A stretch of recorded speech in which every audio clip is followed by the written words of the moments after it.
Hi, Michael. It's Jim Norton and your pal Louis J. Gomez. How are you? Hey, I'm very good.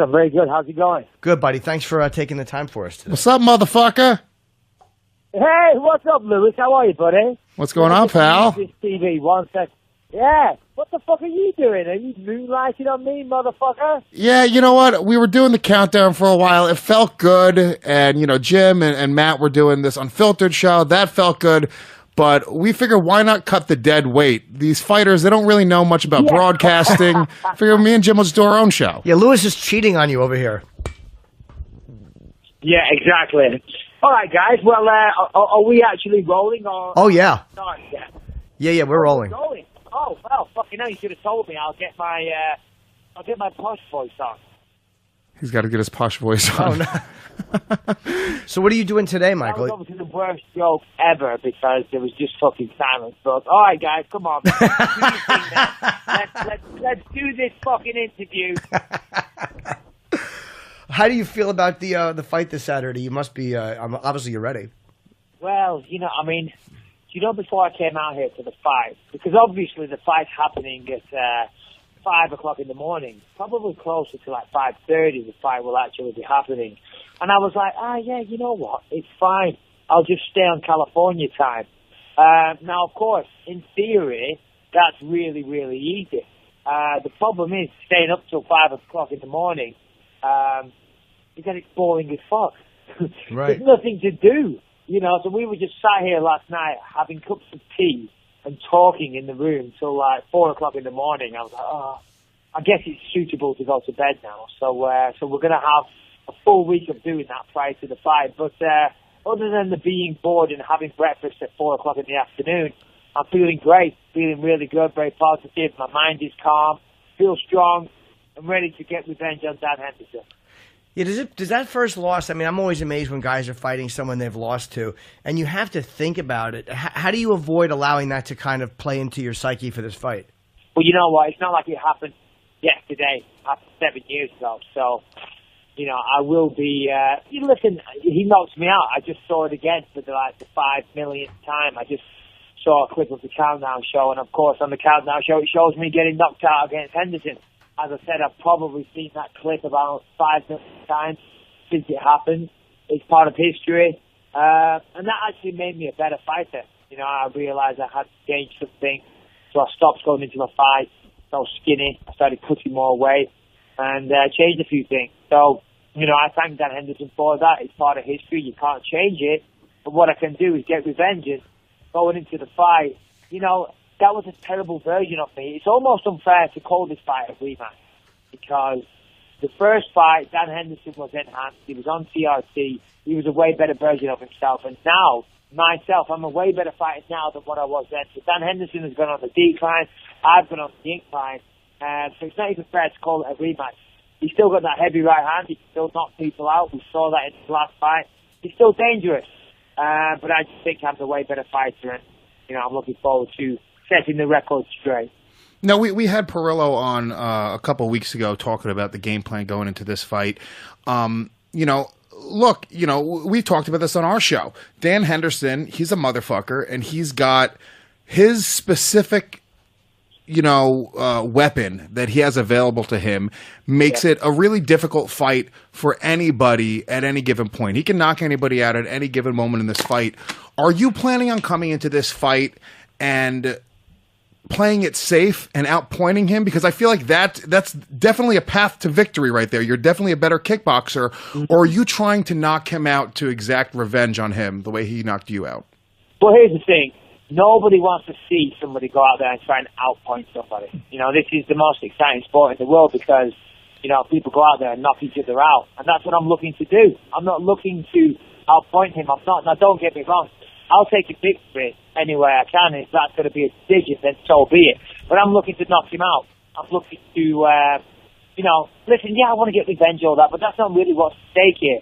I want to remain world champion. I want to beat him in emphatic style. But that said, I've got to be careful. I was just watching a little clip of the Countdown show before, as I said, and I'm excited with my coach, Perillo, just walked in the room now, and I'm here with Daz Morris, my Thai boxing coach, and my jiu-jitsu coach, Brady Fink. And, the one thing we said when we watched it we looked at him, the words out of my Thai boxing coach's mouth were, he's an hard bastard. You know, he's an hard bastard. When you look at Dan Henderson, you can clearly see he's a tough motherfucker. He ain't no pussy, you know. And whether or not he has spent a lifetime being a martial arts fighter or a wrestler or whatever, he'd still handle himself in a bar. He's an hard fucker, you know, so I've got to be careful. But I'm a hard fucker as well, you know, and I've fucking handled myself in many a bar, many a street fight, and I'm also, on top of that, a world-class striker.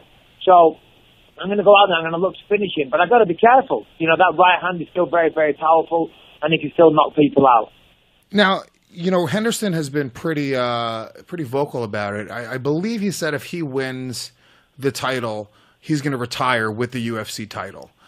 We talked about it on the show. That was an idea you possibly had. You told me that your wife wanted you to retire with the title during your last fight. Two-part question. Number one, do you think that is bad for the middleweight division if the champion retires with the title? Number two, is that something that's coming into your mind for this fight? Is that a possibility, depending on how this fight goes? Would you consider retiring? Listen, as selfish, no, I'm not retiring. I'm earning too much money to retire. But here's the thing.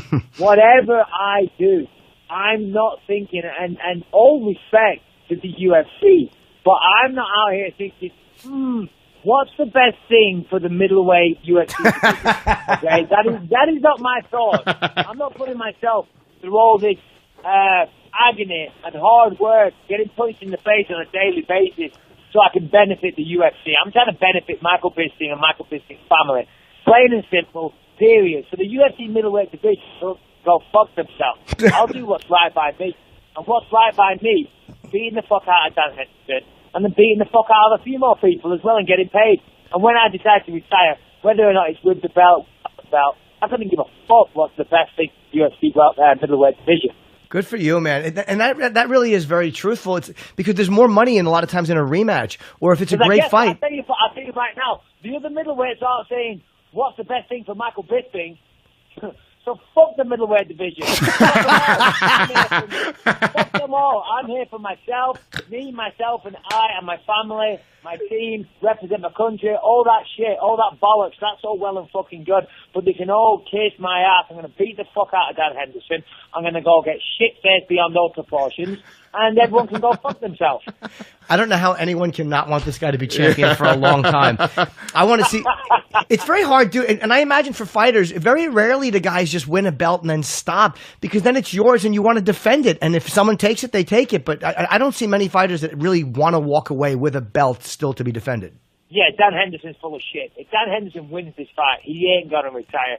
That's a fact. He's saying that. Dan Henderson's saying that he's going to retire because he knows he's not going to win this fight. You know, he knows he's not going to. There's a reason why he says he's going to retire. That's because his body's too old and beat up. He can't take the steroids anymore. He can't manipulate the system. He can't cheat. So he's saying, I'm fucking done. All right, he's had a great career and this and that, but a lot of it was fueled by artificial testosterone. He can't do that anymore. He's made some money. You know, God bless him. Good for him. He's had a good career. He knows he's calling it a day. Now, Michael, let me ask you now. When I think when he was doing TRT, wasn't it legal when he was doing it? And when was it? How has he done since it's been made illegal and he hasn't been able to do it? Yeah. Well, no, it was legal when he was doing TRT, but I didn't know about it. Dan Henderson was the godfather of testosterone replacement therapy. If I believe, and I could be mistaken, but I believe that he was the first person to start doing this. You know, and it has since been outlawed or banned. And they say, you know, oh, I need it or I can't fight. But then when they banned it, here he is now, years later, still fighting. So it was bullshit. It was a play of the system. I'll tell you right now, I walked into a doctor's. Any fighter that has a doctor with them, by the way, is a cheating bastard, because I don't need a fucking doctor. Only time I see a doctor is if I'm sick, and even then I don't see a doctor. If I'm on the verge of dying, then I'll maybe think about seeing a doctor. Anyone that has a doctor with them is doing fucking steroids, and Vitor Belfort is the one I'm thinking of, the cheating piece of shit that he is. What was the question? How's he done since he came off the steroids? He's done terrible. He's done fucking useless. He just knocked out Hector Lombard. God bless him, that got him a title shot. But he got knocked out about 3 times prior to landing that elbow. And who else did he beat? He knocked out Tim Boach, but Tim Boach is, you know, he's not exactly, world class, is he? So God bless him. He's a tough bastard, but Mike, I love when you try to be. You're trying to be political, but you still can't say. Here's the thing, because I've got steps to get bedded now.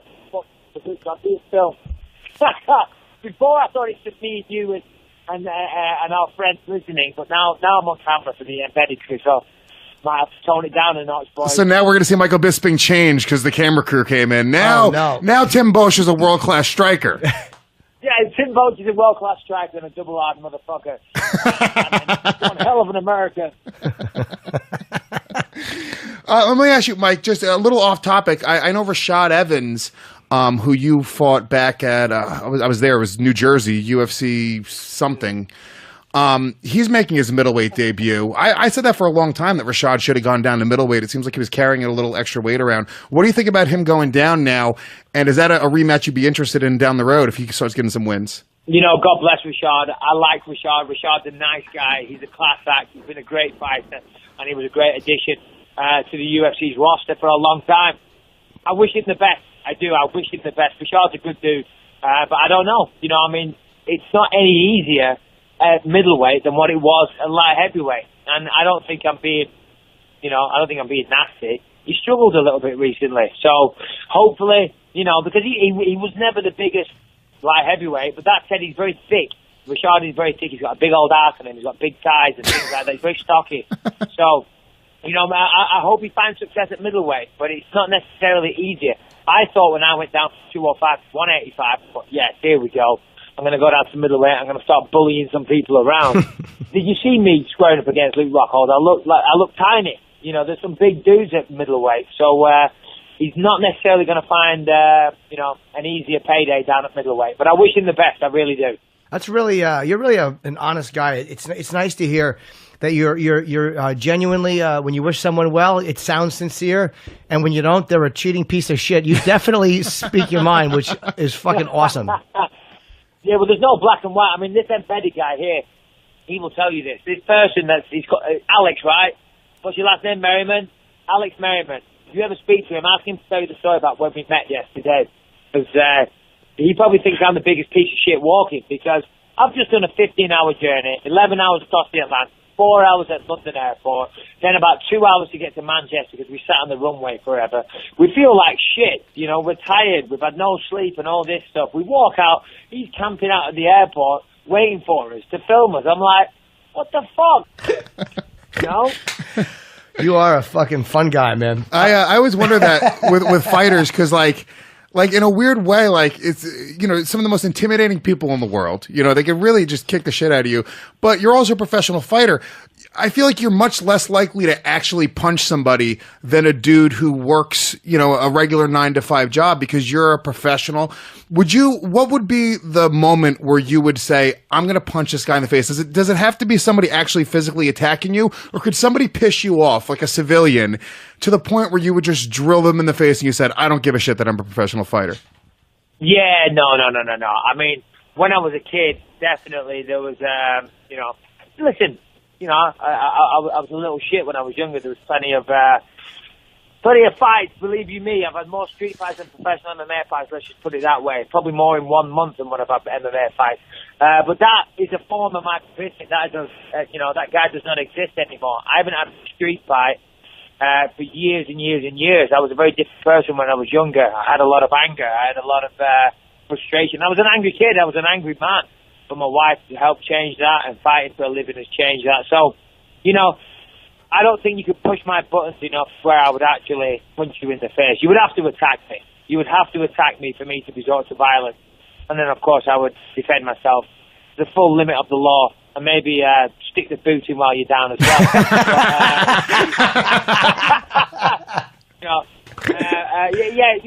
Attack me. Attack me at your peril, though. All right, well, you're fighting this Saturday night. The fight is obviously sold out, but it'll be available on pay-per-view. It's the championship, the middleweight championship, of course, against Dan Henderson, the rematch. And Belfort is also on the co-main, fighting Gegard Mousasi. And this, it's a really good card, but the fight we're all looking forward to is seeing you and Henderson. Well, thank you very much. Yeah, I mean, to be honest, it is a great card. 204, there's a lot of good fights on there. The co-main event, as you said, It's definitely an interesting fight. But, yeah, for me, of course, it's all about the main event. And fighting Dan Henderson, I've wanted this rematch for a long time. Finally get it now as the champion. First title defense in England, in Manchester, my home city, pretty much. First ever British champion. I'm excited. You know, I mean, my days are upside down at the moment. I'm here. It's night time. I just had breakfast, but other than that, I'm feeling good. I'm feeling great. I'm about to go get a massage, and I'm going to go have a little training session. And every day, because the hard work is done now, every day, closer and closer to the fight, I'm just getting stronger and stronger. And if anybody want to make some money this weekend, go and bet the house on me, because Dan Henderson doesn't stand a chance. He's, you know, it's a done deal. It's a foregone conclusion. The money's in the bank. Put your money on me and just go pick it up the next day. Thank you, Michael. You're great, and I hope you win the fight. I mean, I like Henderson a lot, but you know, you can't not love Michael Bisping. You can't not want Michael to be champion. Henderson's a legend. You know, all the shit I talk or whatever. I respect the guy. He's an hard bastard. He's a family man. I respect him. I do. I just do my thing. I'm just selling a fight and getting myself amped up for it. You know. So yeah, I respect him. Lewis, you're a cheating bastard. Never speak to me again. Guys, keep up the good work. Talk to you soon. All right, see you soon, Michael. All right, take care. Good luck, buddy.